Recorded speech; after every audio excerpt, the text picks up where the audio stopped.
Hi friends, నమస్తే. ఎలా ఉన్నారండి? అందరూ బాగున్నారా? Welcome back to my channel. నా ఛానల్ నేమ్ తెలుసు కదా, యువర్స్ అంజలి. ఓకేనా ఫ్రెండ్స్, ముందుగా మనం అయితే వీడియోలోకి వెళ్ళిపోదాం. ఈరోజు నేను అటుకుల పాయసం అయితే ప్రిపేర్ చేస్తున్నాను. అటుకుల పాయసం అంటారు, ఫ్లాటెడ్ రైస్, కీర్ అంటారు. ఏదైనా సరే మనం పిలుచుకునే పేర్లో ఏముందండి, తినే ఏమంటారు, టేస్ట్ మాత్రం మనకు నచ్చాలి కానీ.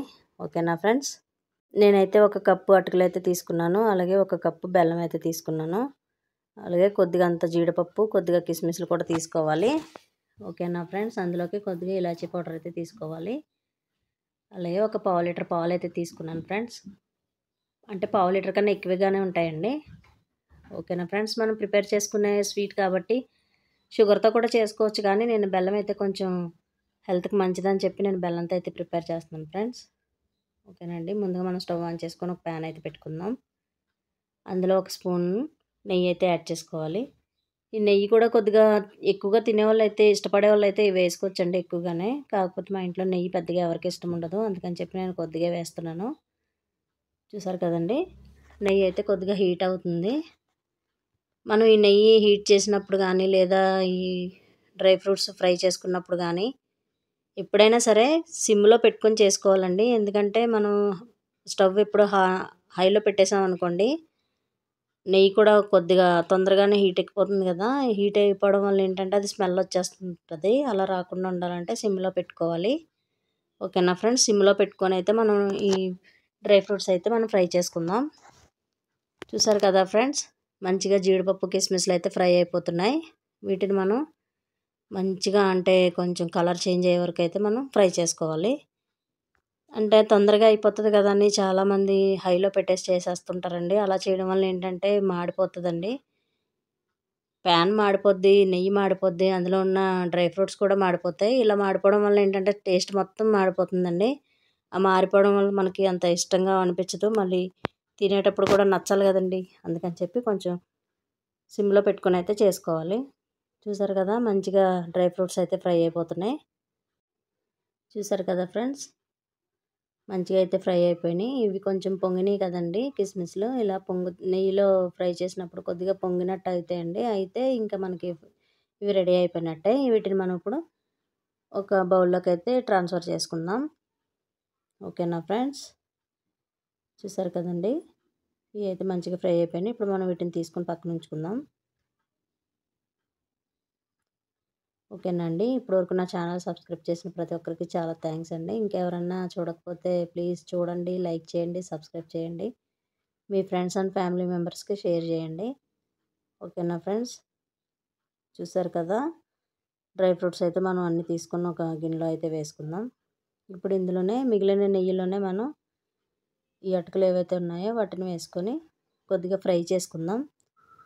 ఓకేనా ఫ్రెండ్స్, ఇంకా నెయ్యి కొద్దిగా సరిపోదని అనుకుంటే మాత్రం ఇంకొక 2 స్పూన్ల వరకు యాడ్ చేసుకోవచ్చండి. అలా అని మరి నెయ్యి ఎక్కువగా వేసుకున్నా కొంచెం ఎగటొచ్చేస్తుంది, అందుకని చెప్పి కొంచెం తక్కువగానే వేసుకున్నాను నేనైతే.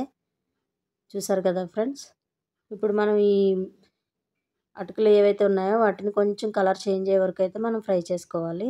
ఇవి మొత్తం అన్నీ ఇలాగ మనం సిమ్లో పెట్టి ఫ్రై చేసుకోవడం వల్ల ఏంటంటే మంచిగా ఫ్రై అవుతాయి. అలాగే ఇలాగ పొడి పొడిగా వస్తుంటాయండి. పొడి పొడిగా వచ్చే వరకు కూడా మనం ఫ్రై చేసుకోవాలి. ఓకేనా ఫ్రెండ్స్, చూసారు కదా, అటుకులు అయితే మంచిగా ఫ్రై అయిపోయినాయి. ఇప్పుడు మనం వీటిని తీసుకొని పక్కన పెట్టుకుందాం. చూసారు కదండి, అటుకులు అయితే మంచిగా ఫ్రై అయిపోయినాయి. వీటిని మనం ఇలా చేతితో టచ్ చేస్తే ఇలా పొడి పొడిగా అవ్వాలండి, అంతవరకు కూడా మనం ఫ్రై చేసుకోవాలి. ఇప్పుడు మనం అటుకులు అయితే తీసుకుని పక్కన పెట్టుకున్నాం కదా. ఇప్పుడు ఇందులోనే ఇంకొక బాండీ అయితే మనం పెట్టుకుందాం. ఇప్పుడు ఇందులో నేను పాలు అయితే తీసుకున్నానని చెప్పాను కదండి, ఒక పావు లీటర్ పైనే ఉంటాయి. వీటిని నేను ఆల్రెడీ మరగబెట్టుకొని పక్కన పెట్టుకున్నానండి. కాచి మరగబెట్టిన పాలే, కొద్దిగా చల్లగైన పాలండి. ఇందులో ఒక హాఫ్ కప్ అయితే నేను వాటర్ అయితే యాడ్ చేశాను.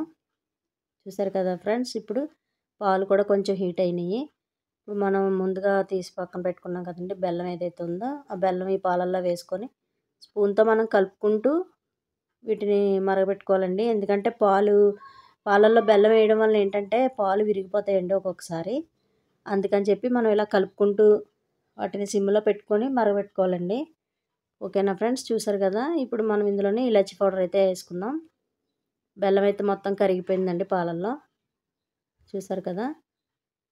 ఇప్పుడు మనం ఇందులోనే ముందుగా రోస్ట్ చేసుకుని పెట్టుకున్నాం కదండి డ్రై ఫ్రూట్స్ అయితే ఇందులో యాడ్ చేసుకుందాం. వీటిని అటుకులు వేసిన తర్వాత కూడా వేసుకోవచ్చు, కాకపోతే నేను ముందు వేసానండి. ఓకేనా ఫ్రెండ్స్, చూసారు కదండి. పాలన్నీ మొత్తం ఒకసారి మనం కలుపుకోవాలి. కలుపుకున్న తర్వాత పాలు ఆల్రెడీ కాచి చల్లార్చిన పాలే కాబట్టి మనకి ఎక్కువ టైం ఏం పట్టదండి. అదే పచ్చి పాలు అనుకోండి అవి మరిగే వరకు వెయిట్ చేయాలి కాబట్టి నేనైతే పాలైతే ముందే మరగబెట్టుకుని పక్కన ఉంచుకున్నాను. ఇప్పుడు ఈ పాలల్లోనే మనం ముందుగా ఫ్రై చేసుకున్నాం కదండి నెయ్యిలో అటుకులు అయితే ఇందులో యాడ్ చేసుకోవాలి. యాడ్ చేసుకొని ఒకసారి కలుపుకోవాలండి. మనం ఎక్కువసేపు ఏమీ వీటిని కుక్ చేయక్కర్లేదండి, ఎందుకంటే అటుకులు కాబట్టి తొందరగానే మెత్తబడిపోతాయండి.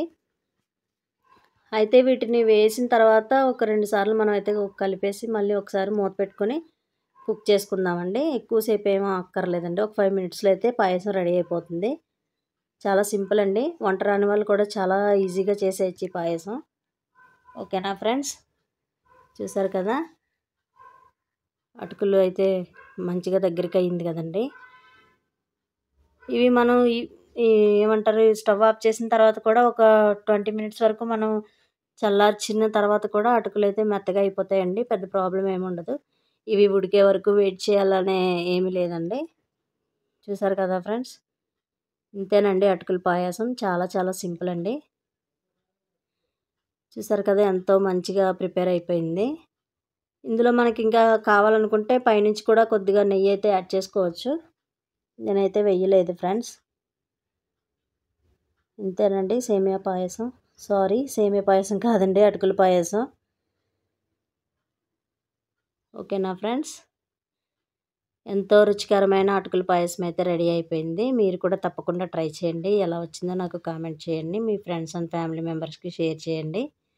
ఇంకా కొత్త వాళ్ళు ఎవరైనా చూస్తూ ఉంటే నా ఛానల్ని లైక్ చేయండి. సబ్స్క్రైబ్ చేసినందుకు చాలా థ్యాంక్స్ అండి అందరికీ. ఓకేనా ఫ్రెండ్స్, నన్ను సపోర్ట్ చేస్తున్న మీ అందరికీ చాలా చాలా థ్యాంక్స్ అండి. ఇంతేనండి అటుకుల పాయసం, ఎంతో రుచికరమైన అటుకుల పాయసం రెడీ అయిపోయింది. చాలామందికి వేడివేడిగా తినడం కూడా ఇష్టమే. కొంతమంది చల్లగా అయిన తర్వాత కూడా తింటారు. మనం ఒక 5 మినిట్స్ లేదా ఒక 10 మినిట్స్ ఫ్రిడ్జ్లో పెట్టుకుని కూడా తినచ్చు. ఓకేనా ఫ్రెండ్స్, కానీ వేడివేడిగా తింటేనే టేస్ట్ బాగుంటుందండి. ఓకేనా ఫ్రెండ్స్, ఇంతేనండి ఈ వీడియో. ఓకే, బాయ్ అండి.